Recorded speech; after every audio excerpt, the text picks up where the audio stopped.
wanted to come talk to you guys about being lonely in van life.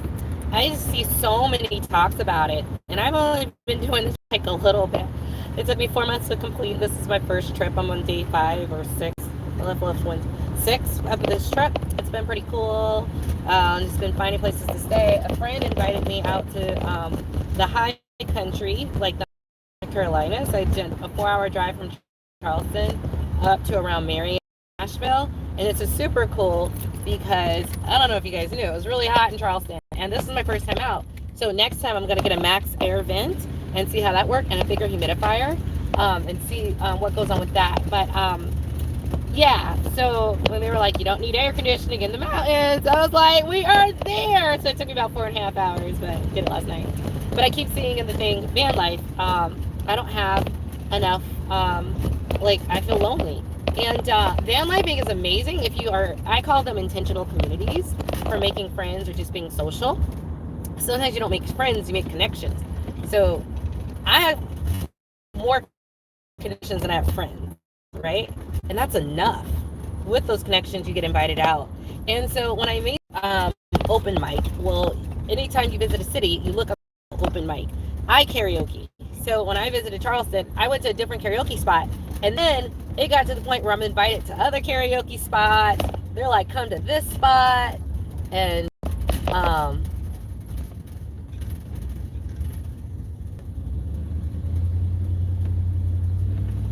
sorry. I was looking for how to get to the 40. And I took an exit. Maybe I took the wrong turn. So whatever, we'll get back. And they're like, private property. I'm in the mountains, so I'm not trying to mess with these people.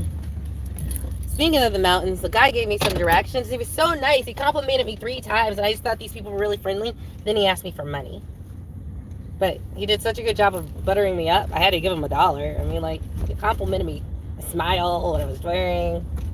At that point, you're definitely, but you know, it is Asia.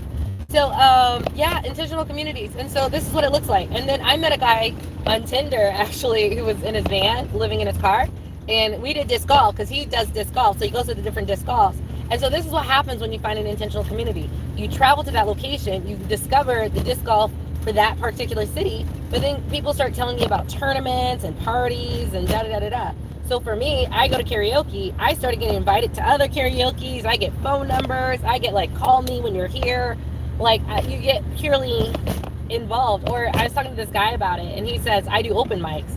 So he's like, I'll go to an open mic in a new city I'm visiting, I'll let the people know I'm in town, and by the end of the night, I'm invited to jam sessions and the local communities, other parties or get-togethers, other things involving other musicians who are artists. I get in that scene. He's like, yeah, I went to Nashville. By the end of the night, I'm with like all the Nashville open micers, but they know all the connections to all the venues. So if you're van lifing, I would just say my thing is to just do intentional communities. So you already have something that you like to do, that's social. So just go ahead and that, like, make that one of the things. Like, I do a lot of different things. Like, so when I travel, I do 2 things. So if you start to hear people talk about it, just know anytime I do something, everyone steals the idea. It just is what it is, so whatever. Some of us are influencers. But I do karaoke, right? So local karaoke. So I'm going to do karaoke in Asheville, North Carolina for the next few nights that I'm here visiting my friend in his cabin. And the other thing is I also do afternoon tea. So when I travel, I'll do afternoon tea. And that's not social, it's just something I do. But it's cool if you have like a passion for something. I don't care if it's like you play the clarinet and you look up local, I don't know, maybe if you're in band, you look up band things, like, I don't know. But like, if you like to do a certain thing or have a passion and you have a little bit of a talent for it, because it doesn't have to be big talent, but a little bit, that's what you should do when you travel. Like, I didn't even look at the sights of Charleston. I didn't care. I had the most fun at karaoke. I'm actually going to put a clip of a 70-year-old guy singing Baby Got Back, or singing something, I don't know, and having like 8 girls dance on it. It was hilarious. It was fun. It was a fun night. I don't care about the other stuff. This is what I like to do. And I get connected, and I have fun, and I dance, and I learned all these dance steps, because there's a dance step for everything. And then I get the phone number of the DJ. The DJ's like, I'm here tomorrow, come. And of course they get paid, but also they, they just like your energy. So that's what you do. So van life, and you don't need, I'm going to say this, you don't need friends per se, right? I actually don't have a lot of friends per se, but I have a lot of strong connections. So if I travel to Italy, I have strong connections that will host me, right? I was just there in Charleston, and I had people say, hey, you can park in my driveway, right? So it's not always about friends, but it's about connections you can build over time. And to be honest, it's so much easier to make strong connections. And those connections, like my karaoke connections, I'm getting invited to birthday parties or to play pickleball and to tournaments. Like, I'm still getting the socialization with strong connections versus only considering, people always focus on friends, but I find with all of my strong connections, I don't necessarily need a lot of friends because I'm still social because of the connections I make through what I like to do. So for all the van lifers out there, just find your intentional community. You don't have to be lonely, but you have to have something you do. I don't care if it's needlepoint. I can pretty much go to any city or town, and there's like a club of people who meet up to do like knitting or needlepoint or sewing in there, right? Like there is a community for everything. If you do Magic the Gathering, trust and believe if you travel, you need to be hitting up every Magic the Gathering of every city that you go to. There are communities for everything around a certain passion people have. So I wish you all the best. I think in this country, the idea of making friends, you focus on the friends, but you don't focus on communities and connection. And I have to tell you, you don't need friends as much when you have communities and connections.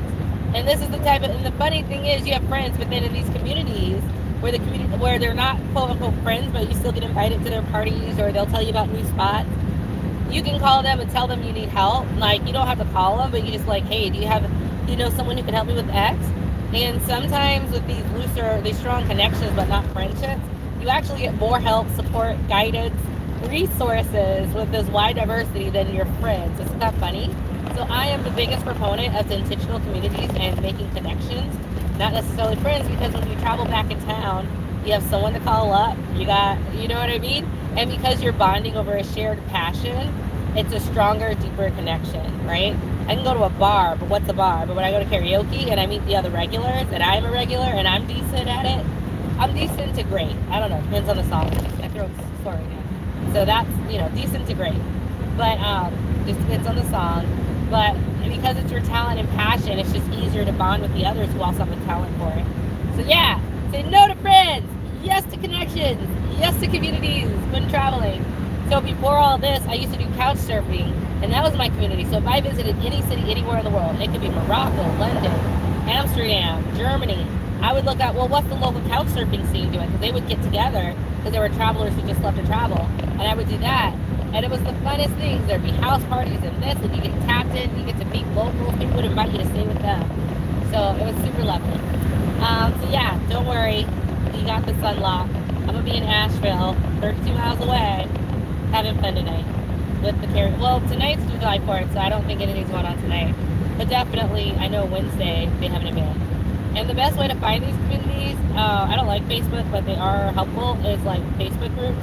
So just, I put in the city I'm in and Carolina or West Carolina karaoke, and I found it. It's actually a West North Carolina, WNC karaoke group. So if you want needlepoint, kayaking, disc golf, that's how you find it to see if there's any events.